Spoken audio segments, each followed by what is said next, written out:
আজকে ভাই দেখো দুঃখী জেলার মধ্যে যেভাবে মুসলমানদের অত্যাচার করতেছে, যেভাবে হারাহাস্তি করতেছে, সরকারি মাটিতে যারা আছে তাকে তো উঠে নিছেই, এখন পাট্টার মাটিতে যারা আছে তাকেও উচ্ছেদ করতেছে ভাই।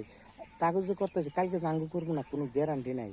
তে ভাই কত হয়েছে দেশে বসবাস করলে প্রতিবাদ করবো প্রত্যেকটা মুসলমান জানিয়ে দাও কি এর জন্য না মুসলমানের সহায় মুসলমান করবো। তারপরে ধরো তাছাড়া আমার কোনো সহায় নেই, একমাত্র আল্লাহ আমাকে সব কিছুর মালিক। কত হয়েছে সবাই দোয়া করো যাতে মানুষের ক্ষতি জানি না হয়, আল্লাহ তালা জানি সহায় করে।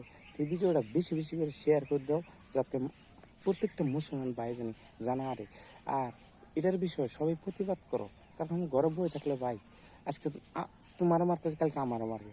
তেমন ভাই কেউ বয়ে থাকো না, মুসলমানের জন্য মুসলমানের একটা চেষ্টা করো ভাই। ভাই কিছু এর না দিকে ডরিয়ে লাভ না ভাই, আজ আছে কাল নাই, নিঃশ্বাস কোনো বিশ্বাস নাই, তবে চেষ্টা করো।